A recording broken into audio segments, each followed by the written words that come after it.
Target. That's so not fair. It's time for bed, kids. Oh, but Grandpa. Grandpa. No buts. Get in bed.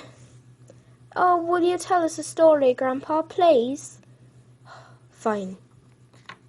Gather around. Now, what do you want to hear about? Oh, the time you fought in war, Grandpa, please. Well, that's an interesting topic, but I guess it's all right. Let's start from the beginning now.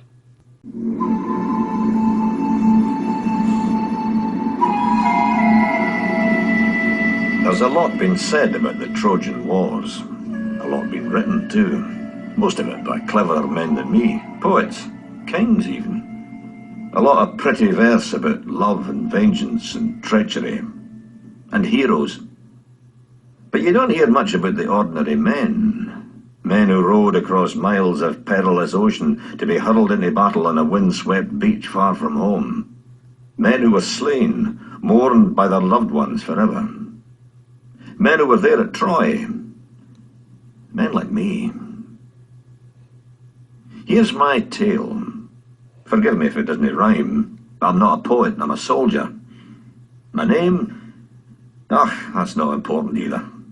What's important is what really happened. I know. I was there at the beginning. And at the end.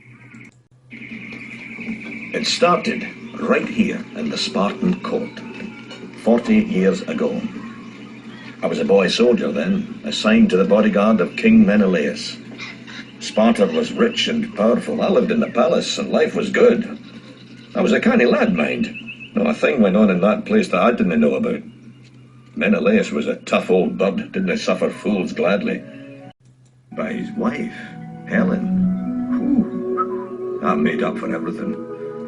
Most beautiful woman in the world, they said, and they were right. Whole place lit up when Helen walked in, and Menelaus turned into a right old softy the minute he saw her. He knew he was lucky to have her, mind. He had to fight off a lot of competition. And then, one day, a young prince called Paris turned up. That's when the whole thing went fig-shooting. There was a big storm, see? And out of nowhere, this Trojan fleet got blown in, way off course. Now, Troy was the real deal then, a big, powerful city to the east. They wanted to keep in with Troy and their king, Priam, because our trading ships used it all the time. So, as soon as Menelaus hears that this fleet has Priam's son, Paris, on board, he pulls out all the stops. Big welcome, food, drink, dancing, girls, you name it. Fine by me. I like a good party as much as the next bodyguard. Brilliant. Come the big banquet, and I'm looking around like a bodyguard should. Paris is all tanned and cool, reclining at the table. I'm thinking he's maybe a bit full of himself, but Menelaus is slapping him on the back and laughing away. Then I look across at Helen, and I see she can't take her eyes off Paris. And he's looking back at her, all gooey-eyed. Nobody else has noticed a thing, and when I turn back, the two of them is pretending nothing just happened. But I'm not a bodyguard for nothing. I see things. I'm paid to see things. And I know that what I'm looking at is big, big trouble. Anyways, a week goes by and the storm keeps blowing, and by now Paris is pretty much one of the family. He and Helen all laughing and joking, and King Menelaus not spotting what's going on under his very eyes. Menelaus gets called away for a few days, and he says to Helen, "Look after Paris for me, would you, my love?" And I'm in the corner, rolling my eyes, thinking, this is a very bad move, boss. He's a king, what can you do? So Menelaus goes, and I keep a shifty eye on Paris. No sooner has Menelaus's boat popped over the horizon than Loverboy's in Helen's room telling her he's so totally fallen for her. And she's fighting it, but not much. Oh dear, what about poor Menelaus? She loves the old fella too, and she mustn't betray him. Blow that, says Paris, I've been dreaming about you all my life. So Helen shrugs and says, all right then.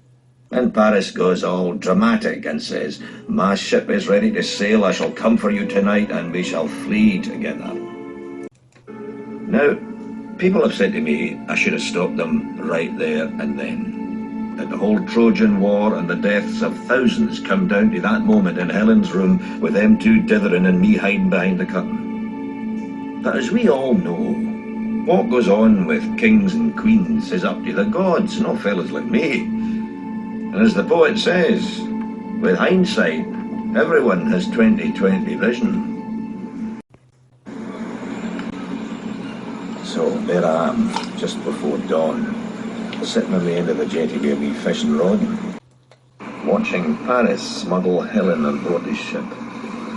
And as the Trojan fleet ups anchor and slips quietly away towards the east, I'm thinking to myself, Menelaus is not going to be happy about this. Menelaus is going to be livid. And when Menelaus gets livid, Menelaus goes to war. War against Troy is not going to be your run-of-the-mill war. War against Troy will be the war to end all wars. And Muggins here will be right in the thick of it. And you know what's really rubbish about that? There's no gods watching over me, oh no. I'm going to be in it up to my neck, and it'll be down to me, and me alone, to get through it all alive. Brilliant.